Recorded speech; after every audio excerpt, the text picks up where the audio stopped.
सो हरे कृष्णा, कैसे हैं आप सभी। मेरा नाम है दीपक और मैं आपका मैथमेटिक्स का एजुकेटर हूं।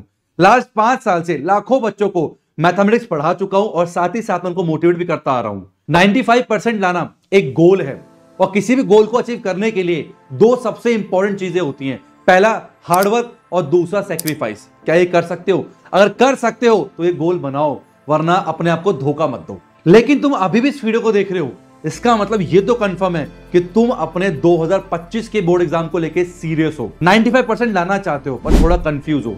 चिंता मत करो, ये उतना भी मुश्किल नहीं है। आज मैं तुम लोग को ऐसे 5 प्रो टिप्स बताने वाला हूं जिसको अगर तुम डेली लाइफ में ऐड करोगे ना तो अपने क्लास के 95% बच्चों से आगे चले जाओगे। पहले के मुकाबले 3-4 गुना तुम्हारी एकेडमिक परफॉर्मेंस और बेहतर हो जाएगी। So tip number 1, develop a study schedule.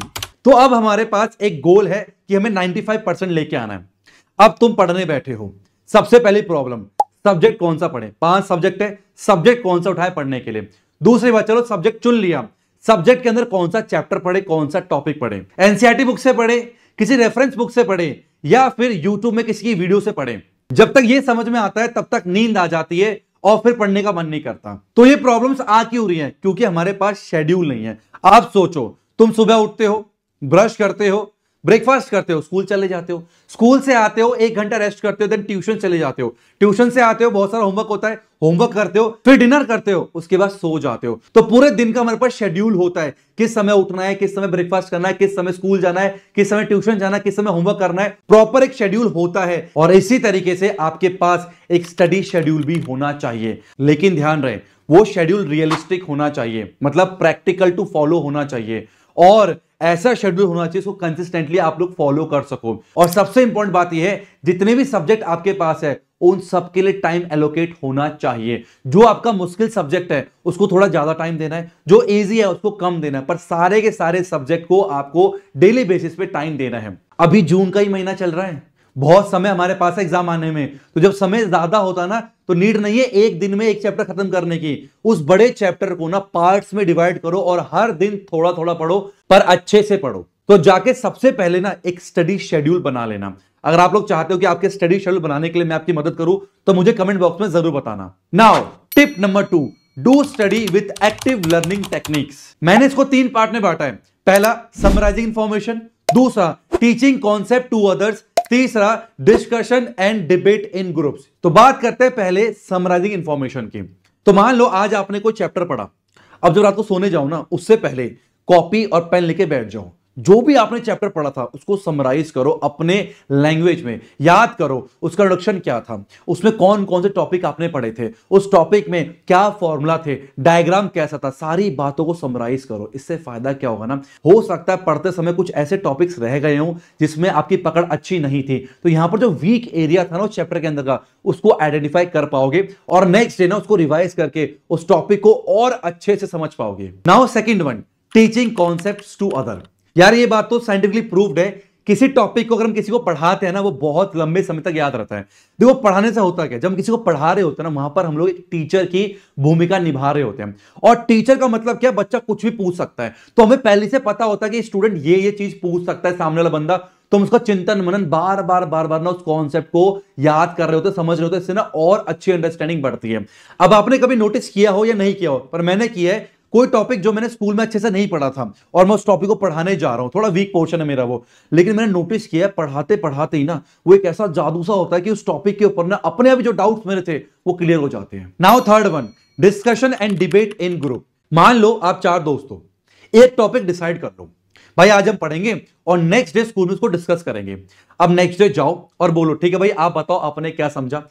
जब वो बताएगा ना आप देखोगे बहुत सारे ऐसे पॉइंट्स निकलेंगे जो शायद आपसे स्किप हो गया होगा, या फिर आप सोचोगे मैंने यार उस तरीके से तो सोचा ही नहीं था। तो जब ऐसे सबके व्यूज आपको मिलेंगे ना तो उस टॉपिक के अंदर आपकी जो क्लैरिटी है, अंडरस्टैंडिंग है, वो पहले से और बेहतर हो जाएगी। Now tips number 3, utilize resources. यार पता है अगर हमारे पास ना रिसोर्सेस हैं और उसका इस्तेमाल सही तरीके से नहीं कर रहे ना तो फिर हमसे बड़ा बेवकूफ कोई नहीं है। यार पहले टाइम में होता था लोगों के पास एंड्रॉइड फोन नहीं होते थे और उस समय ना ही यूट्यूब पे इतने सारे टीचर्स थे। अभी तुम्हें कोई टॉपिक समझ नहीं आता तो क्यों टाइम वेस्ट करना, फटाफट से उसको यूट्यूब पे सर्च करो, आपको लाखों बंदे मिल जाएंगे उस टॉपिक को समझाते हुए। किसी एक को उठाओ, उससे सीखो और आगे बढ़ जाओ। बहुत सारे ऐसे एजुकेशन ऐप हैं जो कि बहुत इंटरेक्टिव तरीके से आपको पढ़ा रही है, तो उसको डाउनलोड करके ज्वाइन कर सकते हो। आप किताबों का इस्तेमाल कर सकते हो, आप कोई रेफरेंस बुक का इस्तेमाल कर सकते हो। जब भी आप कोई रेफरेंस बुक लो तो कुछ बातों का विशेष ध्यान रखना, जैसे कि वो बुक लेटेस्ट पैटर्न के हिसाब से होना चाहिए, उसके अंदर जो क्वेश्चन हो ना वो आलतू फालतू क्वेश्चन ना हो, वही क्वेश्चन हो जो कि आपके एग्जाम पॉइंट ऑफ व्यू से हो। उसके अंदर हर चैप्टर कोई रिवीजन होना चाहिए, नोट्स प्रॉपर, सारे फॉर्मुलाज एक जगह में देखने को मिल जाए। उस बुक के अंदर subjective, objective, assertion, reason, case study based questions cover होने चाहिए। उसके अंदर लास्ट ईयर क्वेश्चंस होने चाहिए। तो ऐसी ना मार्केट में बहुत सारी किताबें हैं, मैंने उन किताबों को स्टडी करा और ना एक ऐसी बुक मिली जिनका प्रेजेंटेशन मुझे काफी पसंद आया और मैंने सोचा क्यों ना मैं आपके सामने डिस्कस करूं। मैं बात कर रहा हूं ओसवाल बुक्स की सीबीएसई क्वेश्चन बैंक की। अब इसके अंदर ना क्या क्या खास बात है आइए समझते हैं। तो ये है वो बुक ओसवाल बुक की तरफ से सीबीएसई क्वेश्चन बैंक। क्या क्या है इसके अंदर आइए फटाफट देखते हैं। सबसे पहले यहां पर आपको मिलेगा स्टार्टिंग में जो आपके 2024 में जो एग्जाम्स हुए थे, ठीक है, उसके क्वेश्चन पेपर मिलेंगे विद सॉल्यूशन।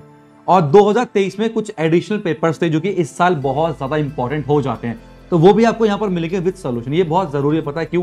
क्योंकि ना जो भी काम की चीज है वो एक जगह होना बहुत जरूरी है, वरना हम लोग फिर इंटरनेट में जाएंगे, वहां से पीडीएफ अगर डाउनलोड करेंगे और डाउनलोड किया भी तो वहां पर फिर हमें सॉल्यूशन नहीं मिलता। तो यहाँ पर आपको क्वेश्चंस और प्लस सॉल्यूशन दोनों आपको यहाँ पर मिल जाएंगे, ठीक है। तो अब बात करते हैं मुझे कोई चैप्टर पढ़ना है, ठीक है। तो मैंने पहला चैप्टर ले लिया, रियल नंबर्स की बात करता हूँ। अब इसके अंदर टॉपिक्स कौन कौन से पढ़ने वाले हैं, तो यहाँ पर दोनों टॉपिक्स बता दिए गए और ये टॉपिक पेज नंबर 1 इतने में है और ये टॉपिक पेज नंबर इतने में है। तो ये दो टॉपिक्स हैं। पहले बात करते हैं टॉपिक नंबर 1 की। कोई भी टॉपिक अगर हम पढ़ते हैं ना उसका हमारे पास ना क्विक रिवीजन होना चाहिए। उसके अंदर कौन सा फॉर्मुला यूज हो रहा है, उसके अंदर टॉपिक्स क्या कहते हैं, इंपॉर्टेंट पॉइंट्स, ये सब पता होना चाहिए। उसकी रिवीजन करने के बाद ही जाना चाहिए। तो यहाँ पर सारे वो इंपॉर्टेंट पॉइंट्स आपको मिल जाएंगे, ठीक है। अब बात करते हैं क्वेश्चंस की। जब भी क्वेश्चंस की बात आते हैं ना तो हमें ये देखना चाहिए कि क्वेश्चन जो है ना हमें 1 मार्क्स, 2 मार्क्स, 3 मार्क्स, 4 मार्क्स और 5 मार्क्स, हर चैप्टर में हमें इतने इतने मार्क्स से क्वेश्चन की प्रैक्टिस करनी चाहिए। तो यहाँ पर उसी तरीके से सबसे पहला हमारे पास आता है वेरी शॉर्ट आंसर टाइप जो कि 1 मार्क्स का, ठीक है। अब ये क्वेश्चन दे रखा है, अब ये क्वेश्चन कहां पूछा गया था वो भी आपको मिल जाएगा और टॉपर ने इस क्वेश्चन को कैसे अटेंड किया था। ये टॉपर 2020 का जो स्टूडेंट था उसने इस क्वेश्चन को कैसे प्रेजेंट किया था सो दैट उसके एक भी मार्क्स नहीं कटे। तो यहां पर वो प्रेजेंटेशन भी आपको देखने को मिल जाएगा। इसको भी आप लोग सीख के अपने एग्जाम में अप्लाई कर सकते हो। अब नेक्स्ट हमारे पास क्या है, 2 मार्क्स क्वेश्चन मिल जाता है जो कि शॉर्ट आंसर टाइप क्वेश्चन है। इसकी प्रैक्टिस कर सकते हो आराम से। देखो बहुत सारे ऐसे क्वेश्चन होते हैं जहां पर बच्चा गलती करता ही करता है, तो अगर ऐसा कोई क्वेश्चन है तो यहां पर उन्हें पहले हाईलाइट कर दे कि कॉमनली मेड एरर्स के तौर पर यहां पर बच्चा गलती करता है, ये आपको ध्यान में रखना चाहिए, ठीक है। फिर अब आगे आता है शॉर्ट आंसर टाइप जो कि आपका 3 मार्क्स का होगा। फिर नेक्स्ट आता है हमारे पास लॉन्ग आंसर टाइप जो कि आपका 5 मार्क्स का होगा। तो 1 मार्क्स, 2 मार्क्स, 3 मार्क्स, 4 मार्क्स और 5 मार्क्स। 4 मार्क्स में आपके केस स्टडी पूछे जाते हैं, तो यहां पर इंक्लूड नहीं है, केस स्टडी आपके आगे दे रखे। नेक्स्ट टॉपिक इरेशनल नंबर का है, तो सेम वही पैटर्न पे हमारे पास शॉर्ट आंसर टाइप क्वेश्चन, उसके यहाँ पर जो टॉपर्स ने जो किस तरह से अटेंड किया था वो आपको यहाँ पर देखने को मिल जाता है।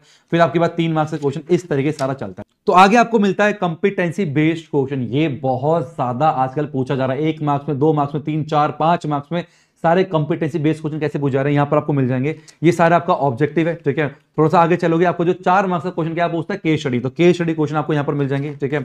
उसके बाद फिर आगे हमारे पास क्या है, 1 मार्क्स में कैसे कंपिटेंसी बेस्ड क्वेश्चन पूछे जाएंगे, 2 मार्क्स का, 3 मार्क्स का, ये सारा आपको इसमें मिलने वाला है। तो यहां पर फिर लास्ट में आपको मिलता है self assessment paper as a homework, इसे आप कर सकते हो। इसी तरीके से सारे के सारे आपको चैप्टर्स यहां पर मिल जाए। अब इसकी परचेजिंग लिंक जो है ना मैं आपको डिस्क्रिप्शन दे दूंगा, आप वहां से इस बुक्स को परचेज कर सकते हो।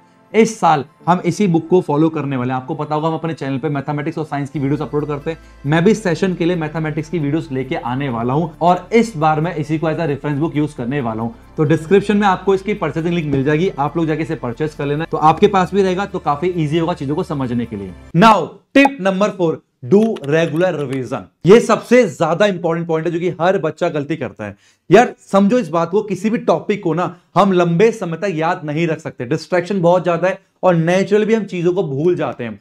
तो एग्जाम टाइम में रट्टा मारने से कहीं बेहतर है कि हम चीजों को समय रहते रेगुलरली रिवाइज कर लें। रिवाइज करने से होता क्या ना कि समय के साथ जो भी टॉपिक चीज हम भूल चुके हैं उसको हम दोबारा से रिवाइज कर सकते हैं, उसको दोबारा से याद कर सकते हैं। इसलिए रिवीजन करो, और रिवीजन करने का बेस्ट तरीका क्या है, जो भी आपके मॉक टेस्ट होते हैं ना, चाहे स्कूल में हो चाहे ट्यूशंस में, इसको देना चाहिए। तुम लोग स्किप कर देते हो, नहीं, इसको दिया करो। और जो प्रीवियस ईयर क्वेश्चंस होते हैं ना उसको भी सॉल्व किया करो, इससे आपका कॉन्फिडेंस बहुत ज्यादा बढ़ जाएगा। और सबसे इंपॉर्टेंट तो यह है कि आपको वीक एरिया पता लगेगा जिसको एग्जाम से पहले आप ठीक कर सकते हो। Now tips number 5, maintain healthy lifestyle. यार एक बात बताऊं, अगर आपका फिजिकल और मेंटल हेल्थ ठीक नहीं है ना, तो कोई भी गोल आप सही तरीके से अचीव कर ही नहीं पाओगे। बहुत जरूरी है एक हेल्दी लाइफस्टाइल को मेंटेन करना। आपको एक बैलेंस डाइट लेना बहुत जरूरी है। ये फ्यूल का काम करता है हमारी बॉडी और हमारे ब्रेन के लिए, तभी तो परफॉर्मेंस दे पाएंगे ना भाई। दूसरा है रेगुलर एक्सरसाइज। जो भी आपको पसंद है, साइकिलिंग पसंद है, वॉकिंग पसंद है, जॉगिंग पसंद है, डांसिंग पसंद है, जो भी पसंद है करना चाहिए। इसको करने से ना केवल आपकी फिजिकल हेल्थ इंप्रूव होगी, बल्कि आपका जो स्ट्रेस है, मेंटल स्ट्रेस, वो भी काफी कम हो जाएगा। तीसरा है टेक सफिशिएंट स्लीप। यार जरूरत से ज्यादा सोना और जरूरत से कम सोना दोनों ही ठीक नहीं है। हमें कम से कम 6 से 7 घंटा एक क्वालिटी स्लीप अपने आप को देना चाहिए। जितना जरूरत है अगर हम उतना सोते हैं ना, तो ये हमारी कॉग्निटिव फंक्शन, कंसंट्रेशन, मेमोरी सबको इनहेंस करता है और साथ ही साथ में हमारा जो एकेडमिक परफॉर्मेंस है ना, वो भी पहले से बेहतर हो जाता है। और फोर्थ वन है लिमिट स्क्रीन टाइम। बहुत ज्यादा इंपॉर्टेंट है यार। घंटों घंटों हमें शॉर्ट्स रील में नहीं पड़े रहना है। जितना कम हो सके उतना स्मार्टफोन का इस्तेमाल करना है। जब कोई टॉपिक पढ़ो ना और समझ नहीं आता, तुम्हें लगता है भाई ये मेरे को यूट्यूब से ही समझ में आएगा, तभी जो है फोन का इस्तेमाल करो। जितना हो सके उतना कम से कम करो। कोशिश करो मैक्सिमम चीजों को ऑफलाइन निपटा लो। ज्यादा फोन यूज करने से हमारी आंखों में दर्द रहता है, हमारे सर में दर्द रहता है, और सबसे इंपॉर्टेंट चीज, हमें अच्छे से नींद नहीं आ पाती। आप देखना जो ज्यादा फोन यूज करता है ना, शॉर्ट्स वगैरह, रात को लेट जाता है बेड पर, नींद ही नहीं आती। तो कोशिश करो बहुत ज्यादा जरूरत होने पर ही स्मार्टफोन का इस्तेमाल करें, या फिर कम से कम कर दें। अगर आप वीडियो में अभी तक बने हुए हो, इसका मतलब आपने बहुत कुछ सीख लिया है।